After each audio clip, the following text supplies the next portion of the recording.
Okay, great. Now let me introduce my guest today. I'm so pleased and happy to have Miss Nancy Loom, who is the Executive Director of the Parents Campaign. And she's going to give us an overview, and we're going to have a conversation about some important bills around education and some things that we need to be aware of there. And also, really, one of the most, I think, impactful bills that has been passed by the House that we need to talk about is this tax bill. There's some interesting things in it, and I'm not going to go into detail because we're going to get into our conversation about it. But folks need to know about this particular bill. They need to know what is in it, how it will impact us as citizens of Mississippi. And so we have today Attorney Kyra Roby, who is the policy analyst for One Voice, and she's here to give us an overview of that particular bill and give us some kind of pros and cons and things that we need to look at to see how that's going to impact our lives. Women for Progress, we don't tell folks how to vote. We don't tell folks how to stand on issues, but we do like to bring good information to individuals because we believe that when we give citizens and voters good information that's true and clear and transparent, then they can make the proper decisions for themselves that will not only be good for them and their families, but also for other citizens and other people, their neighbors and everybody else in their community. So welcome, ladies, to Women for Progress Radio, this Friday edition of our Legislative Lunch Talk. Thank you all so much for joining us today. Thank you for having us. Thank you for having us. And I think I want to start because it's such a big topic. Of course, education is too. Kyra, I want to talk about this bill, and I think it's 1439. You can tell me if I'm wrong on that. Yes. Let's start there in the conversation, and I want you to give us an overview of that bill, and then we're going to talk about it a little bit from there. Okay? Okay. Thank you again for having us today, and especially to lift up the conversation around House Bill 1439.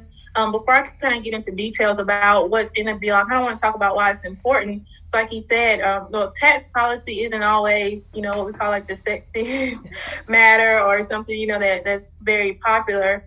But why this kind of work is important is for two main reasons. So the first of which is that any kind of tax and budget policy that's proposed by lawmakers that our government proposes, it's important to us. One, because the primary purpose of taxes is to raise revenue.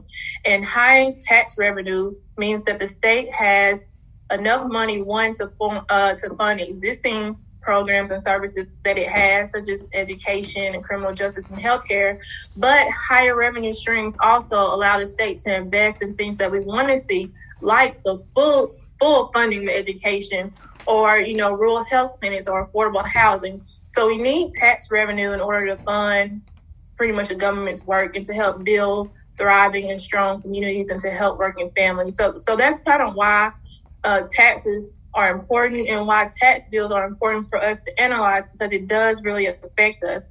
The other important thing to note when we're talking about budget and tax proposals that comes to the state is that, when we're thinking about equity and we're thinking about working families and women, an equitable and progressive tax system helps to close the gap that inequality has had, in the state. So Mississippi has, a history of inequity. We're talking about wealth, race, and gender.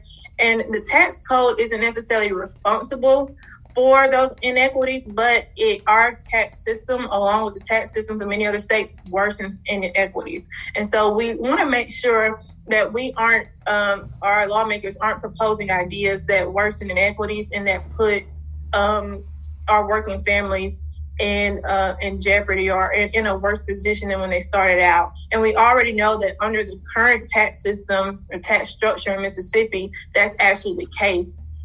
Inequity worsens after taxes are imposed in Mississippi. And again, this isn't unique to the state, but it's something to keep in mind when we're analyzing new tax and budget bills. And so that's why this bill is so important. And so as you mentioned, the bill, which is called the Mississippi Tax Freedom Act of 2021, was introduced in the House Monday. It passed the House on Tuesday. Wow. And so and it lies in the Senate right now. And it's a large tax bill. It's 300 pages. Wow. Of policies and proposals that I know many groups have been trying to analyze and figure out. And so what we've kind of taken from the tax bill, so there's a lot of stuff in there. What we've been focused on are three things. One is the elimination of income taxes in the state. The other is the increase in the general sales tax in the state. So the bill proposes an increase in sales taxes from the 7% general sales tax rate that currently exists to 9.5%. And there's also a proposal to reduce grocery taxes in the bill. So under the bill, the grocery tax will be reduced from its current position of 7%, the tax rate, to 3.5%.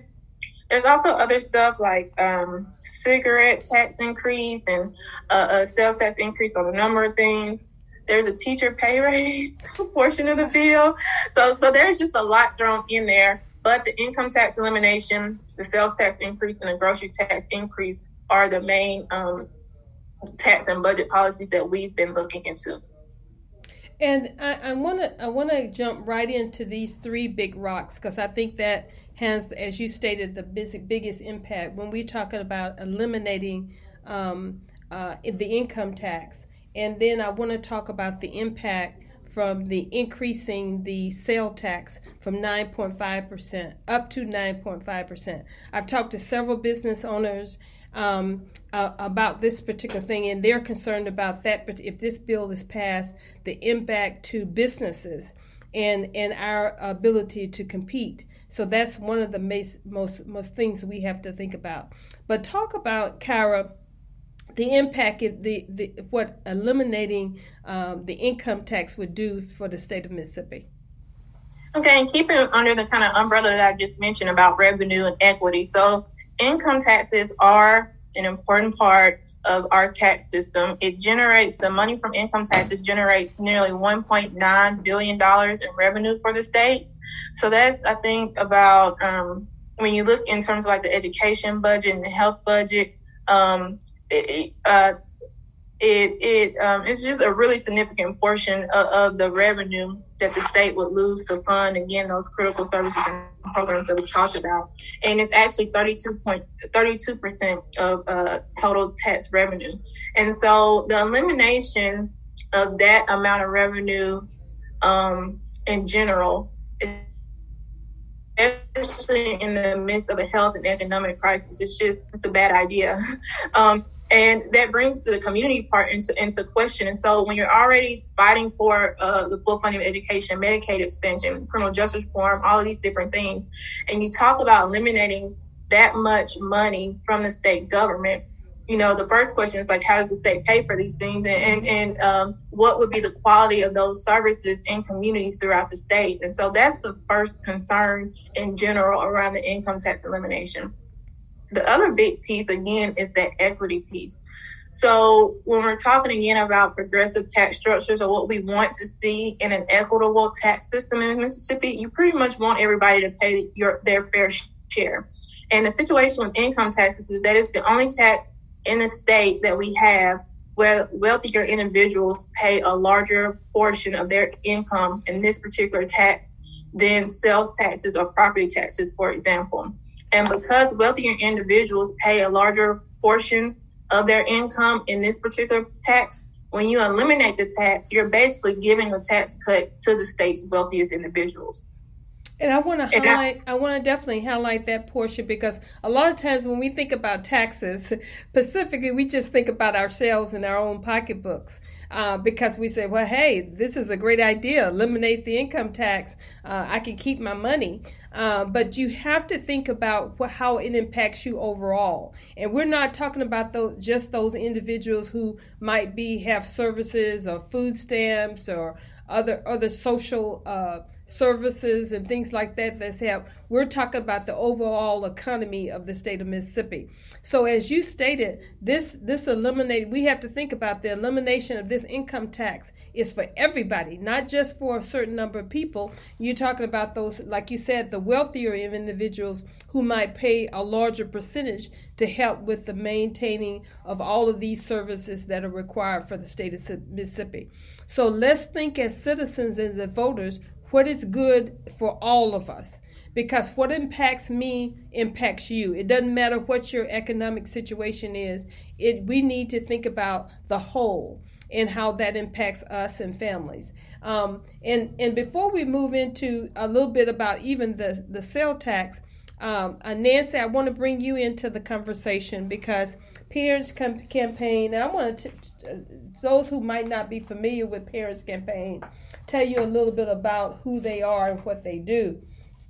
Their mission is to ensure a brighter future for Mississippi children by promoting better public schools through parent advocacy. We inform parents and public school supporters of legislation that affects our schools, help them identify and contact their own legislatures, and report to them how their legislators vote on bills that determine the level of education offered their children. By giving public school advocates a means by which their voices can be heard, we are working together to change our state for the better. So, Nancy, how will this particular bill impact your work and the families that you serve? Well, just as Kyra mentioned, it's going to really reduce the amount of funding that the state has to put into the programs that mean so much to Mississippi families. And public education certainly is front and center in that realm. And it's also very interesting, as Kyra mentioned, that they tacked their pay raise onto this bill. And there really is no reason that a pay raise, which is an appropriation, should be in a tax revenue bill. That doesn't really make any sense. And so the worry is that the House knew that the bill would run into some headwinds, some problems, and it has. Mm-hmm. Very few people actually support this bill. As you mentioned, business and industry mm-hmm. opposes it. The education community opposes it. I mean, there are all kinds of people who oppose this bill. And so the fear is that they put the pay raise in there, in essence, to hold the pay raise hostage to this bill, mm-hmm. so that they could send the message that, well, if you want to teach a pay raise, you're going to have to pass this bill, mm-hmm. which is entirely inappropriate. The pay raise is something that has been very, very important to the Senate.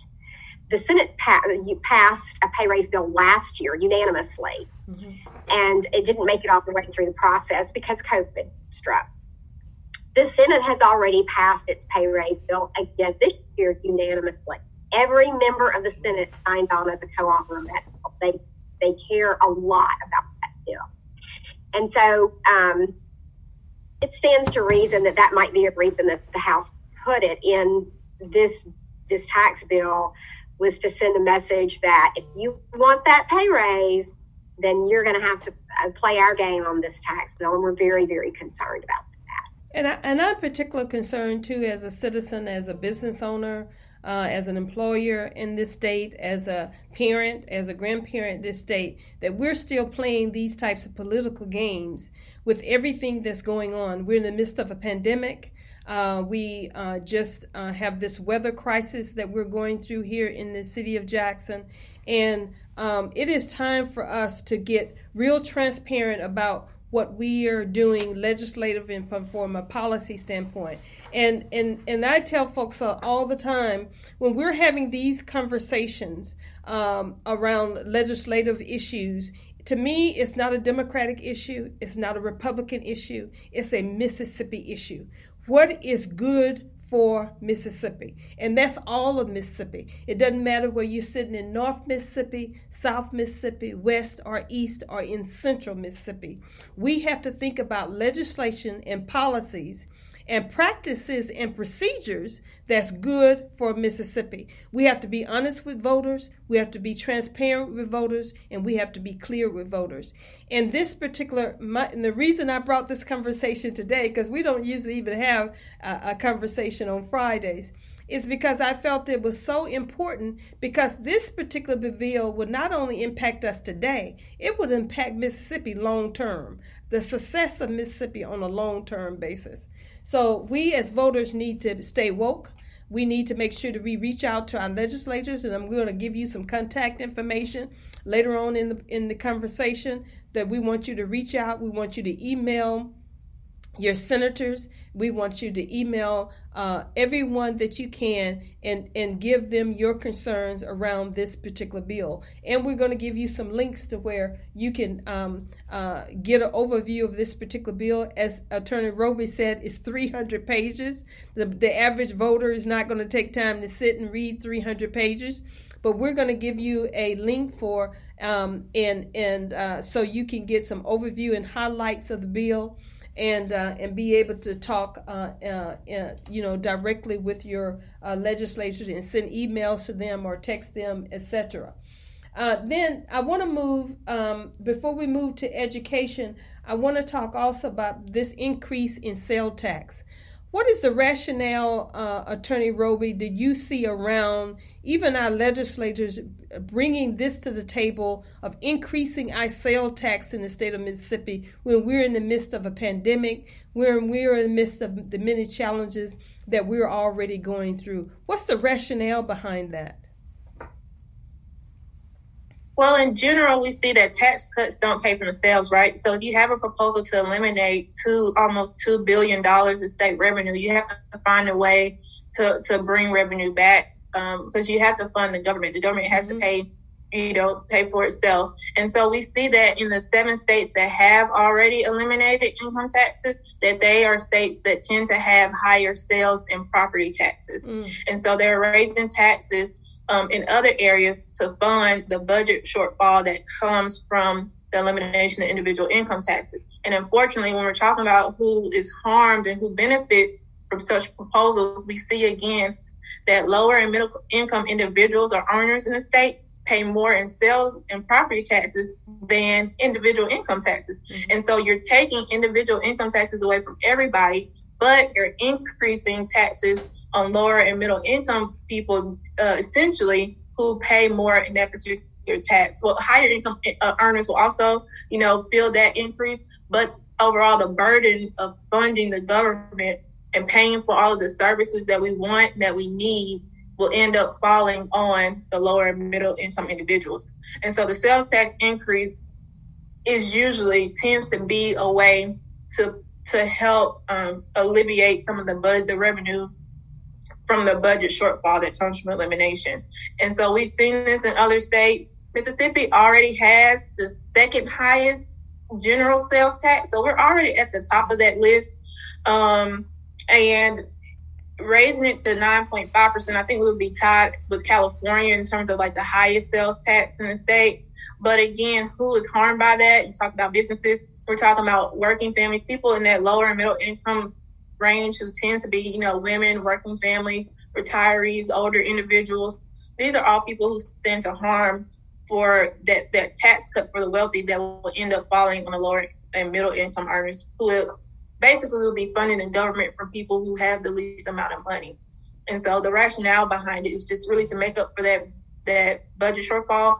But some of the data that we have and hope to distribute soon, it shows that even with that sales tax increase to 9.5%, we still wouldn't make up that revenue that will be eliminated from the individual income tax. So it's really another poor policy proposal, but the idea is to make up for that shortfall.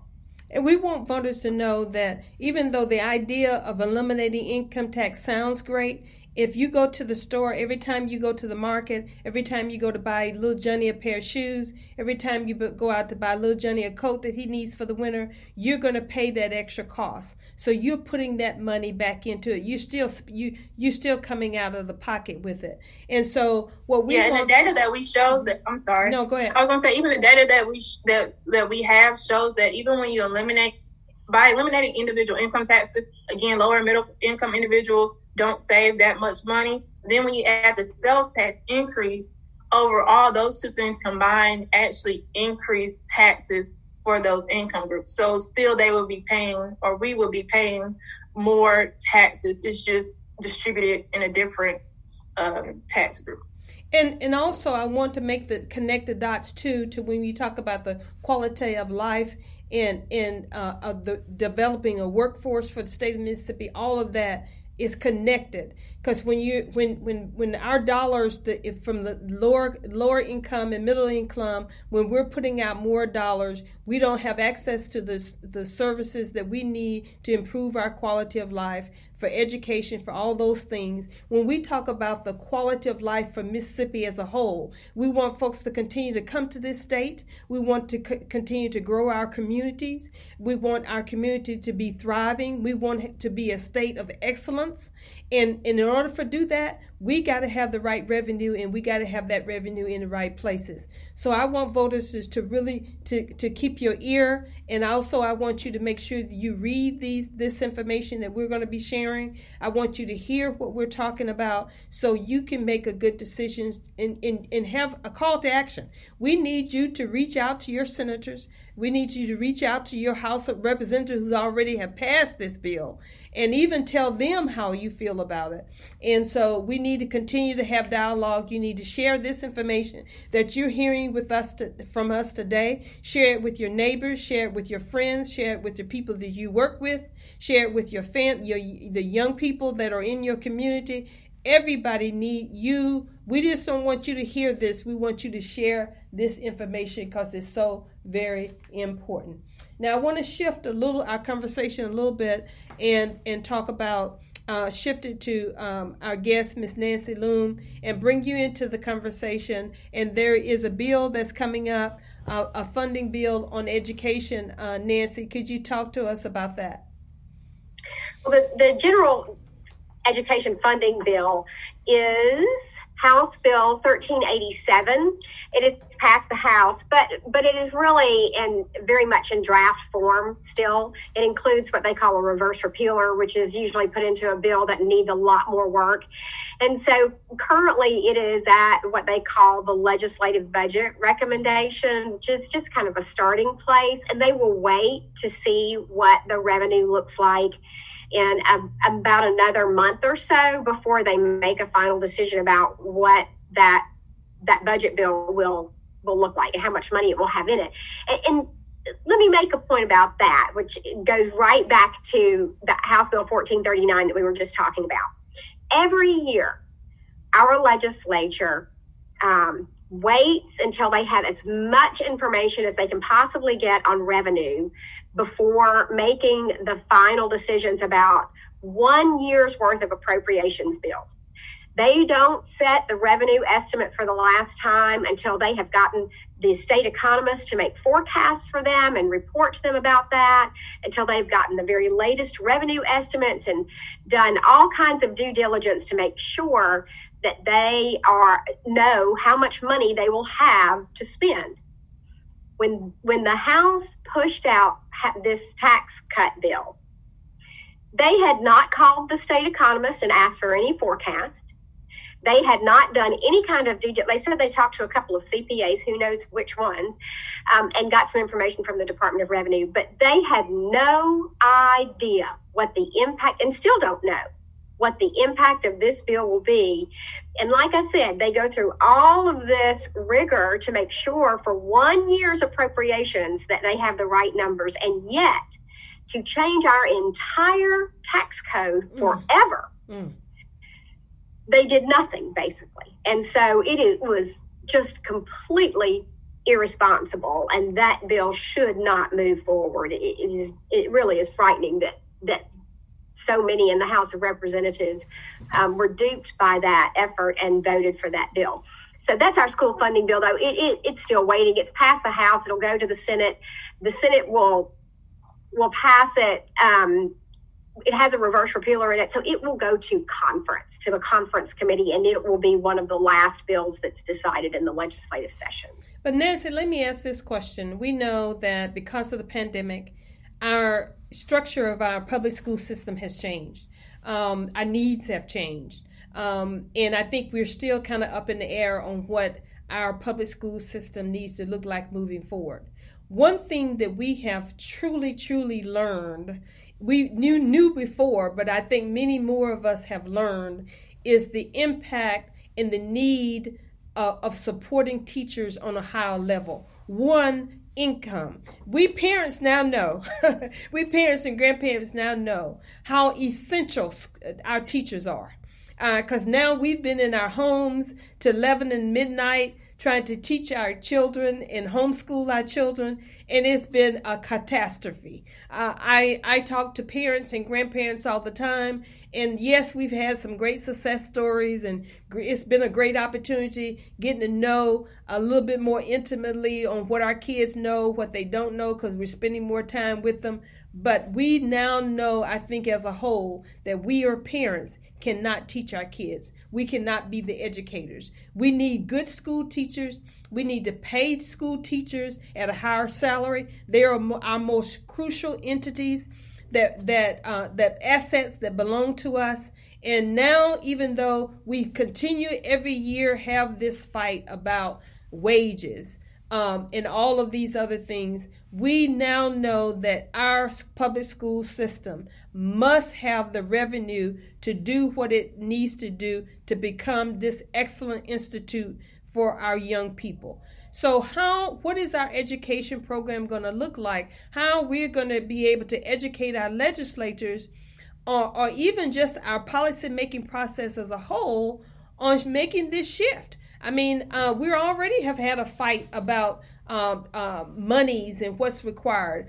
We now know that when it comes to internet, many of our parents don't even have access to internet.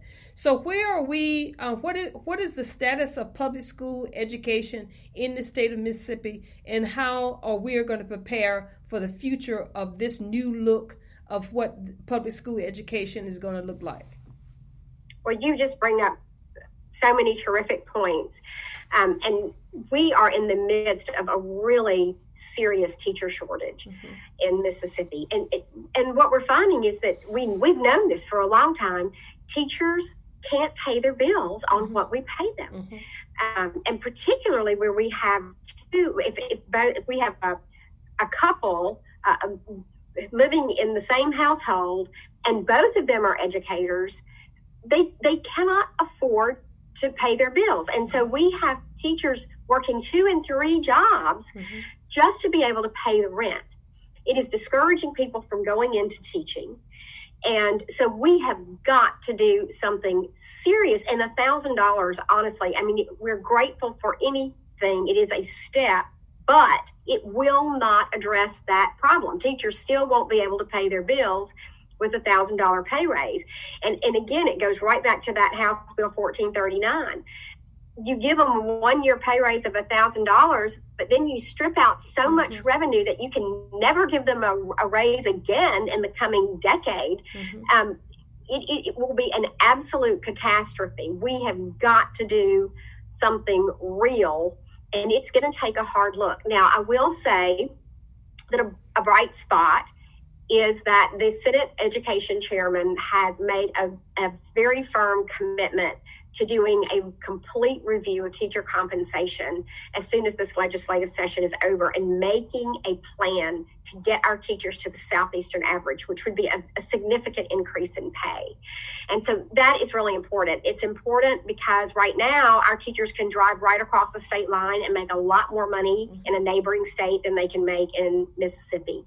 But it's also important because teachers, as you say, are some of the most important people in our society. They are well-educated people, and we should pay them what they are worth.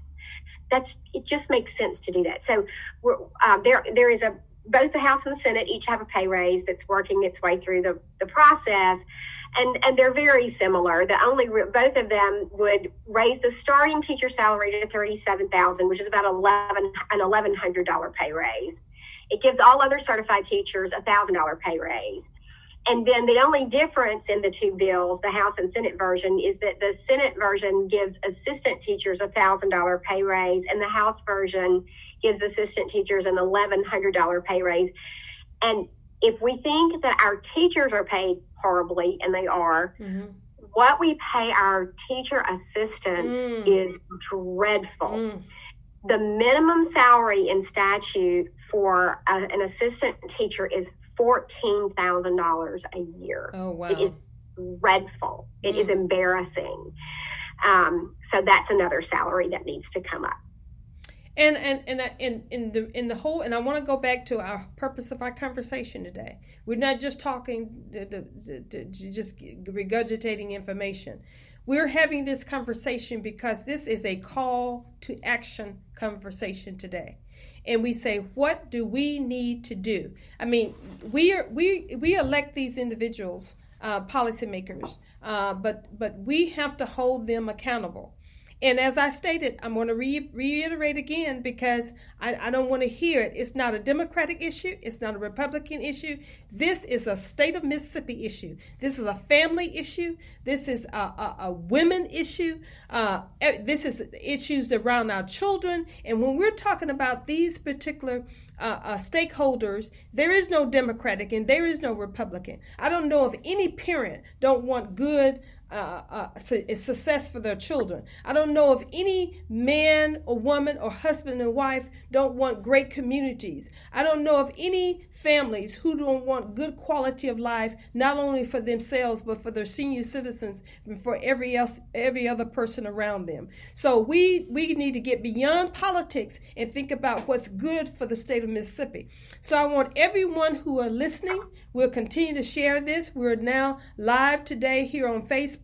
We're live on all of our radio networks, YouTube, Spreaker Radio, iHeart. When we end this conversation, we're going to share it out again and share it out again. And we want you to be active. We want to hear your voice. We want your emails. We want your texts. We want your phone calls to our legislators. And I want to start right now, Nancy. Could you give a telephone number of how individuals can engage? I know Parent Campaign have a great platform to engage. Tell us all the ways that we can respond to this issue around education. Great. Okay. Well, let's.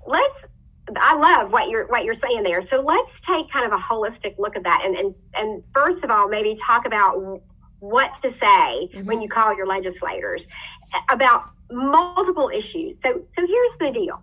And as you mentioned so well, we've learned a lot from this pandemic. We've learned how valuable our teachers are. We've learned that in most situations, homeschool is not very effective. It's not an ideal situation for our children, and neither is virtual education. Right. So we've learned a lot about all of that. We have also learned that the mental health of our students is vitally important, and they are suffering. We hear this from students in every corner of the state. We need more funding for counselors in our schools. It is serious. Our children are suffering, and their mental health affects their ability to learn well in school. So we also know how important it is for children to get a good start. High quality pre-K is so important. And right now, we're only serving about 8% of our students with state-funded pre-K. We are well behind the rest of the country in what we're doing in that regard, which means that most of our kids are starting off behind. They're having to do extra work to catch up to where they need to be. So our legislature is responsible for all of those things, and they need to develop the political will to take all of that on and say, we are going to make the kind of investment in our children that we need to make sure that they can meet their potential moving forward. They can fulfill their dreams moving forward, that we're doing everything we can to make sure that they have the tools they need to be successful in school and when they complete school. And that means investing in pre-K. It means making sure that we have a teacher force that we need to educate our children well, and that means teacher pay. and compensation. And then all the rest of school funding addresses things like mental health, the kinds of electives, language electives, and advanced courses, and extra help for students who are struggling. All of these things that go into making sure that our children achieve well and graduate.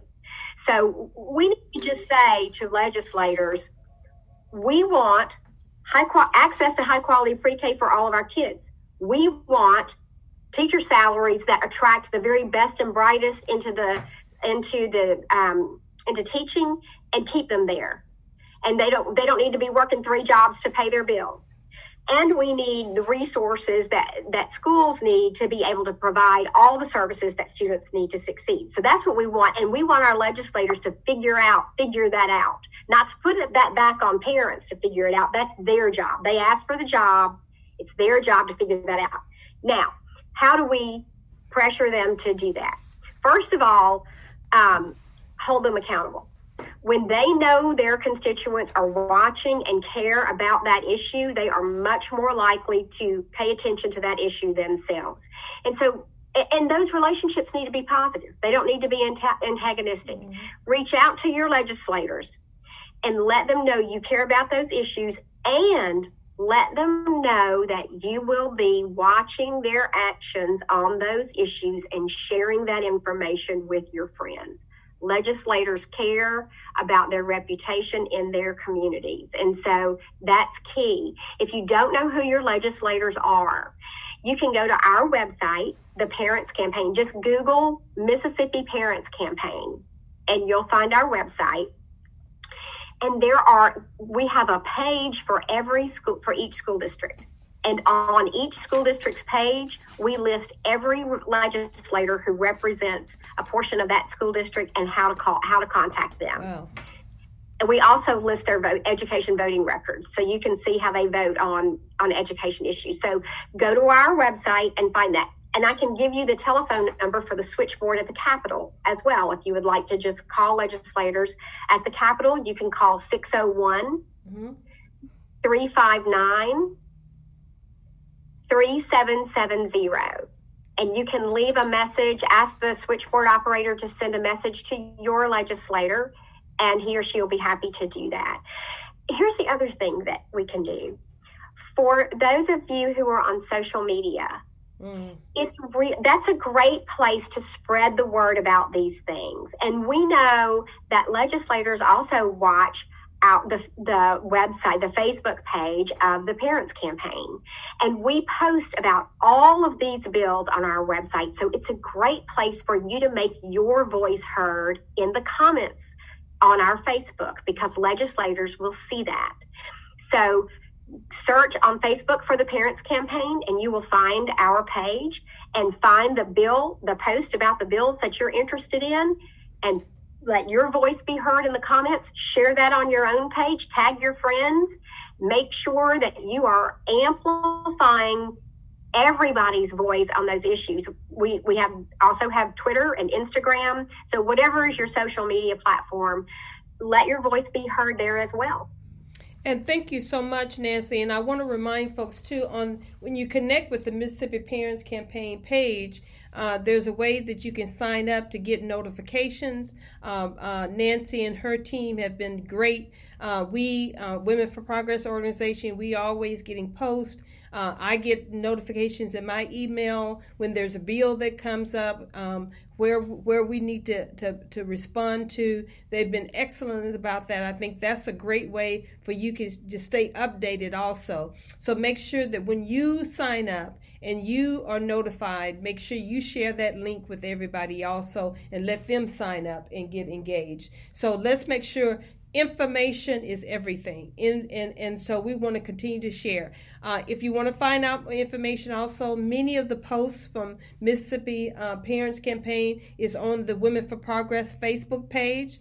Women for Progress MS. Women for Progress MS is on our Facebook page. When we close this discussion today, this afternoon, we're going to post up that link out to you and some other information that we shared today on that page, on that Facebook page also. so you can get that. And also ongoing over the next few weeks, we're going to continue to have pop-up conversations just like the one we had here today to continue to keep you informed on these particular issues. And if you have any questions, email us at mail, M-A-I-L, at womenforprogress.net, mail@womenforprogress.net. Our website is womenforprogress.net. There's a way you can contact us there. Our radio website is womenforprogressradio.com, womenforprogressradio.com. You can, all of our podcasts, all of our radio programming is on that particular website. So make sure that you stay connected with us there also. There's a way also that you can give us your email address or your text, and we'll also keep you informed in that way also. And now I want to switch you to Attorney Kyra Roby. And Kyra, what is our call to action on this particular bill? What do you want us to do as citizens as a call to action today? Well, part of it is a lot of the same of what Nancy is saying. So we want to make sure that we engage with our lawmakers to make sure that they're aware of, why we don't support the bill and what the implications are for all residents throughout the state. Again, we want tax policies that benefit all Mississippians and that advance the shared policies that we all have, including fully funded education, Medicaid expansion, criminal justice reform, those types of things. So we want to make sure, again, that the decisions that they're making in terms of the budget and taxes benefit us, help working families in Mississippi, strengthen our communities, and help grow our economy. And so that's the main purpose. And we want to make sure that we are just aware, we stay engaged about what the actual implications of each of these things are.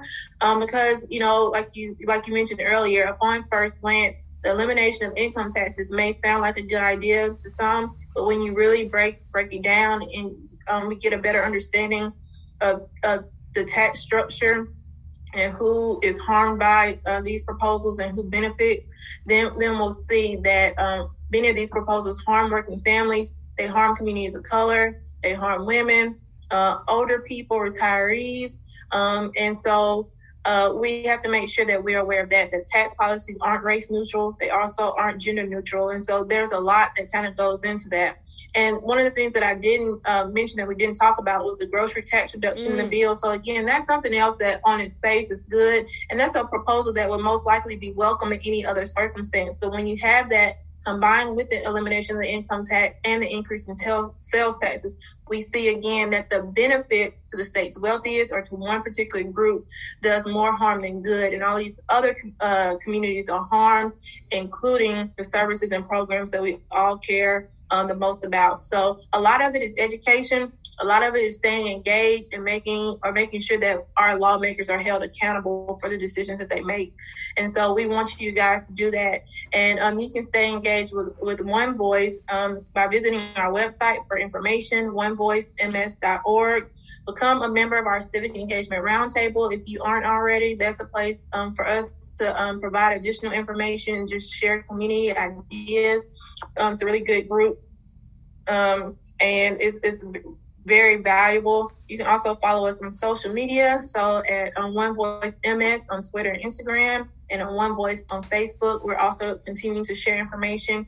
And not too long, we'll put more data out about this particular House bill, but we're also following other tax and budget policies that may help everybody, including the appropriations bills that are coming out, minimum wage, earned income tax credit, or some of the other tax and budget policies that we're looking into, of course, Medicaid expansion, all those types of things.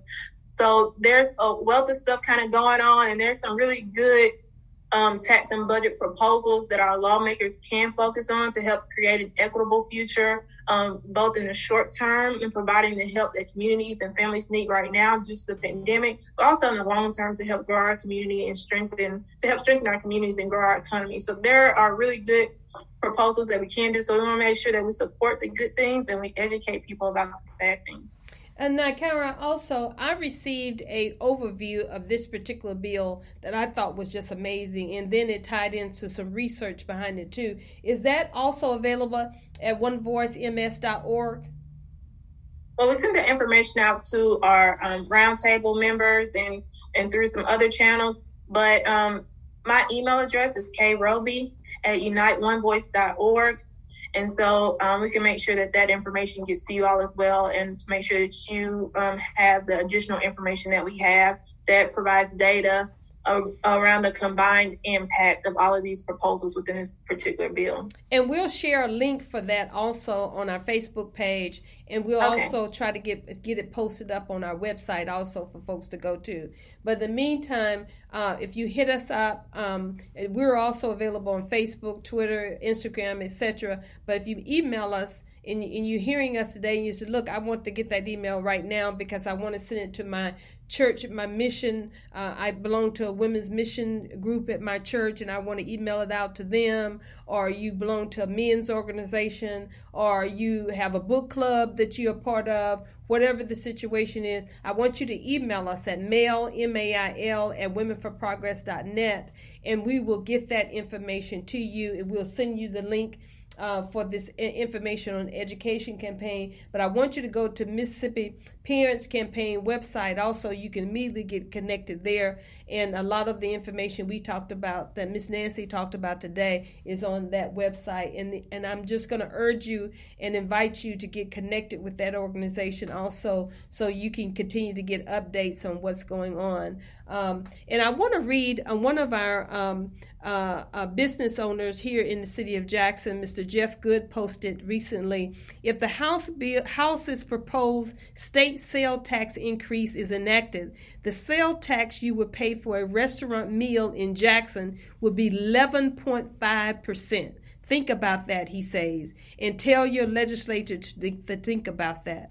Explanation: Jackson, like many towns in Mississippi, has local option sale taxes that ride on top of the state rates. In Jackson, we have a 1% tourism tax that funds Visit Jackson, and we have another 1% tourism tax that funds the Jackson Convention Bureau, he says. So just stay informed and figure out, excuse me, how these particular issues connect with you. Think about that. Think about that. And as they say, politics is all local. It's local when you drive up to that restaurant, have dinner with your family and friends. You drive through that drive-through to pick up a burger. All of those things you got to think about every single time that hits your pocketbook. So I want to thank both of our guests, Miss Attorney Kyra Roby with One Voice, who was amazing today to inform us, and Miss Nancy Loom. You did a wonderful job. We'll continue. We look forward to working with you on other conversations. Thank you so much for joining us today. Also, I want to just, if you haven't got the notice yet, we're going to be having a mayoral debate for the City of Jackson mayoral debate May 4th at 7 p.m. It's going to be live here on our Facebook page and on all of our radio networks. And it's also going to be broadcast on the womenforprogressradio.com page. It'll be live there. And also one of our local TV stations will be having it live also on a couple of their channels. So we want you to stay tuned. We want you to tune in for that conversation. It will be broadcast. Our candidates and moderators will be having that conversation from Mississippi College School of Law. But it is not open to the public, so you won't be going in person. You'll have to connect it virtually on these particular platforms. But we want you to share that information, mark your calendars, make sure you get your good tea out, and be ready to relax in your home and be able to watch this broadcast live, so that you can help us make good decisions about our leadership moving forward for the city of Jackson. You'll get to hear from all of our candidates in this particular debate. We look forward to having Dr. Andre Ori from Jackson State University and Miss Donna Ladd from Jackson Free Press. They're our two moderators for this particular conversation. This event is coordinated in partnership with so many amazing organizations, women-led organizations. We're calling this debate the power of the women's vote, because so many women's organizations have come together to bring this together so that we can empower our communities with good information so they can go to the polls armed with the right information to make good citizens, not only for them good decisions for not only themselves, but for their communities and for their state. So that's March 4th at 7 p.m. live on Facebook page, Women for Progress MS, and on all of our radio networks and also YouTube. But go to our website, womenforprogressradio.com, and you can find out how you want to get tuned in. Wherever you get your podcasts, we're going to be there. So if you're not at home and you want to pick that live broadcast up on your phones, you'll be able to do that. On your laptops at home, you'll be able to get that information. So we want you to stay tuned for that. I'm not going to try to list all of our partners because I know I'll miss somebody, but we're so excited about all of our partners that have come together to help Women for Progress in partnership for this particular great event. One more exciting event, Women's History Month, is coming up. Starts March 1st on Monday. There's going to be a powerful series, Women's History series, a set of films and follow-up conversations that MMHS Film Productions, who are led by Dr. Wilma Clopton in association with Women for Progress. We have a lineup for the month of March that's just going to be so inspirational and so exciting. It'll be broadcast on our Facebook page also. So there's notices already going out every Monday evening at 7 p.m. Every Monday evening at 7 p.m. You'll watch a short film that's about 20 minutes.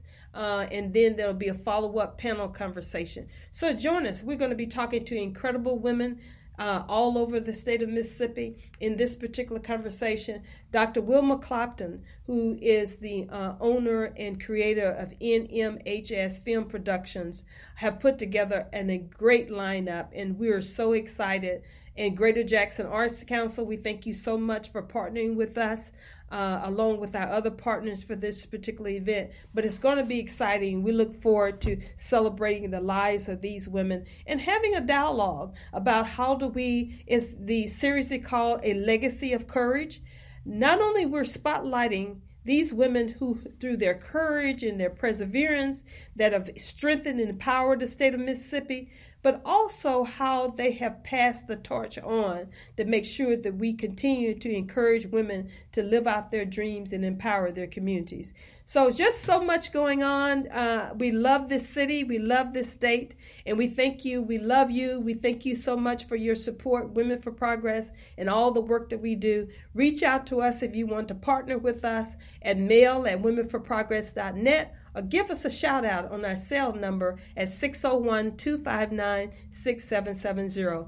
Thank you so much, Attorney Roby, again for joining this conversation. Miss Nancy Loom with Parents Campaign, Mississippi Parents Campaign, thank you for joining the conversation. And thank everybody today who joined us for this pop-up conversation. Stay tuned. Stay good. Thank you all so much. Bye-bye.